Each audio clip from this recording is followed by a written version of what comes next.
Adetola. His compound sprawled across 3 acres, with walls so high that the morning sun cast long shadows over the smaller huts that dotted the village. Gold adorned his thick fingers, and his belly, round from years of abundant feasting, preceded him wherever he walked. The people whispered that Adetola's wealth could feed the entire village for a year, yet his heart remained as barren as the desert winds. At the edge of the village, in a crumbling mud hut with a leaking roof, lived a boy named Dapo. Orphaned at 7 when fever claimed both his parents, Dapo had learned to survive on scraps and kindness. His clothes were patches upon patches, held together by hope and the occasional thread from sympathetic neighbors. Despite his circumstances, Dapo's eyes sparkled with intelligence, and his smile could brighten even the gloomiest rainy season. He helped the elderly carry water, assisted farmers in their fields, and never asked for anything in return. The morning that would change everything began like any other. Dapo had spent the dawn hours helping old Mama Kame tend to her sick goats, and now his stomach growled with the fierce hunger of a growing boy who hadn't eaten in 2 days. He walked through the village center, where the aroma of roasted yam and palm oil made his mouth water, but he had no coins to buy even the smallest morsel. As fate would have it, Adetola was holding court in the market square that very morning. Dressed in his finest agbada, the rich fabric shimmering with golden threads, he sat beneath a large umbrella held by one of his many servants. Before him lay baskets overflowing with yams, plantains, and rice, a display of abundance meant to remind everyone of his wealth and status. He was in the middle of a loud speech about his latest business venture when young Dapo approached. "Please, sir," Dapo said, his voice barely above a whisper, "I haven't eaten in 2 days. Could you spare just one small yam?" The market fell silent. Adetola's eyes narrowed as he looked down at the raggedy boy before him. A cruel smile spread across his face, and he began to laugh, a harsh, grating sound that echoed off the market stalls. "Look at this," Adetola announced to the growing crowd. "This dirty little beggar thinks he deserves my food." He stood up, his massive frame towering over the small boy. "You want to eat? Then dance for me. Dance like the monkey you are." The crowd shifted uncomfortably. Some looked away, ashamed of their silence. Others whispered among themselves, but no one dared speak up against the powerful merchant. Dapo's cheeks burned with humiliation, but his hunger was stronger than his pride. I don't know how to dance, sir," Dapo stammered. "Then crawl," Adetola roared, his voice booming across the square. "Crawl around this market like the dog you are, and maybe, just maybe, I'll throw you some scraps." Tears welled up in Dapo's eyes, but he slowly dropped to his hands and knees. The red earth stained his already tattered clothes as he began to crawl in a circle around Adetola's display. The rich man threw his head back and laughed, clapping his hands with delight at the spectacle.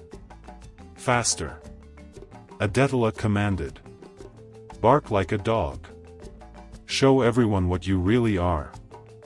What Adetola didn't know was that among the crowd stood an old woman, bent with age and wrapped in a simple brown cloth. Her eyes, though clouded with years, missed nothing. She watched the humiliation unfold with a mixture of sadness and growing anger. This was no ordinary woman, she was Umoja, the river goddess, who often walked among mortals in disguise to observe their true nature. As Dapo crawled and barked, forced to perform for the entertainment of the heartless merchant, Umoja's divine essence began to stir.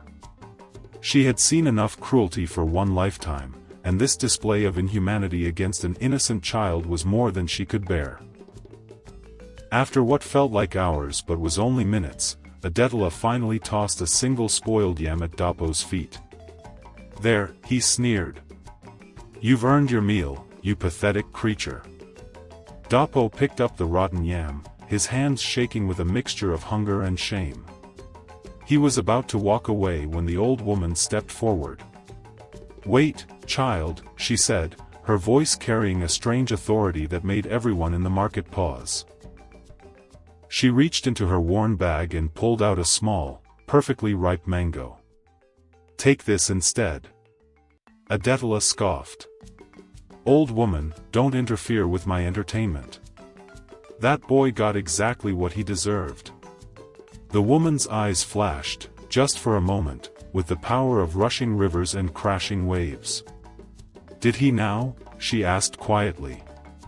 "And what, pray tell, did you do to earn your wealth?" "I worked for it," Adetola boasted, puffing out his chest. "I'm blessed by the gods because I'm worthy of blessing." "Worthy?" The old woman's voice grew stronger, and though she appeared frail, her presence seemed to fill the entire market square. "Let me tell you about worthiness, Adetola." The merchant's eyes widened. He had never told this stranger his name. "You inherited your father's business, which he built through fair dealing and generosity," she continued. "You've twisted it into something ugly, hoarding wealth while children starve at your feet.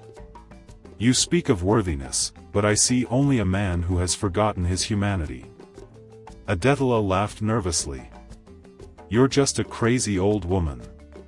What do you know about anything? I know that the boy you humiliated today is the son of Adebayo, the blacksmith who once saved your life when you were trapped in a burning building. I know that Dapo's mother, Kame, was the woman who nursed you back to health when fever nearly claimed you 10 years ago. I know that you have forgotten every kindness ever shown to you."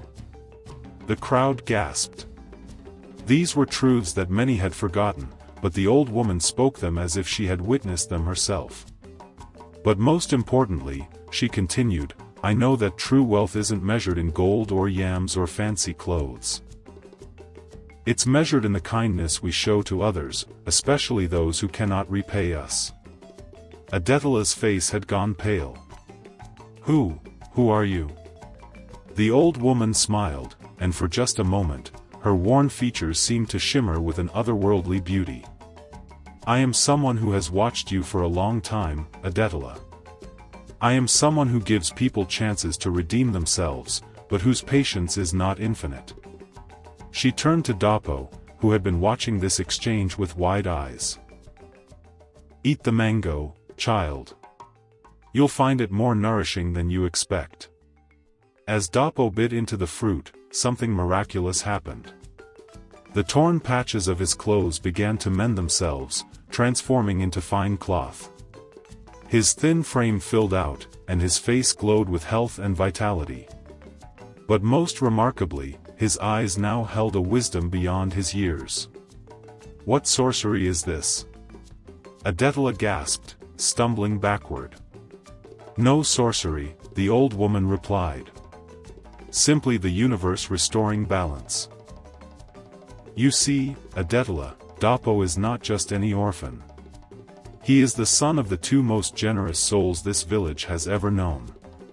Their kindness lives on in him, and kindness, true kindness, is the most powerful force in all the world." She raised her hand, and the sky above began to darken with gathering clouds.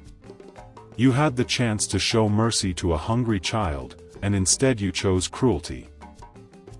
You had the opportunity to honor the memory of those who saved your life, and instead you spat upon their legacy." The wind began to pick up, swirling around the market square. The old woman's simple brown cloth began to shimmer and flow like water, revealing her true nature to those brave enough to look directly at her. "From this day forward," Umoja declared, her voice now carrying the power of rushing rivers, "your wealth will mean nothing if your heart remains empty. Every coin you hoard while others suffer will turn to dust in your hands. Every meal you enjoy while others go hungry will taste like ash in your mouth." Adetola fell to his knees, his arrogance crumbling like dried clay. "Please," he begged, "I didn't know. I can change. I can be better." "Can you?" The goddess looked down at him with eyes that held the depth of all the world's waters. "We shall see." She turned back to Dapo, who now stood tall and proud, though his expression remained humble and kind. "This boy has shown more grace in his suffering than you have in your abundance. He will be blessed with prosperity, but more importantly, he will never forget what it means to be hungry, to be desperate, to be humiliated. He will use his blessings to lift others up, not to tear them down." With that, the old woman began to fade like morning mist, but her final words echoed clearly through the market. "Remember, Adetola, the gods are always watching. And they judge us not by what we have, but by what we do with what we have." As the goddess disappeared, the crowd stood in stunned silence. Adetola remained on his knees, tears streaming down his face as the full weight of his actions crashed over him. He looked up at Dapo, who was now surrounded by a soft, warm light. "Forgive me," Adetola whispered. "Please, forgive me." Dapo walked over to the broken man and placed a gentle hand on his shoulder. "I forgive you," he said simply. "But forgiveness is just the beginning. What matters now is what you do next." From that day forward, Adetola's transformation was remarkable. He opened his doors to the hungry, his purse to the needy, and his heart to the suffering.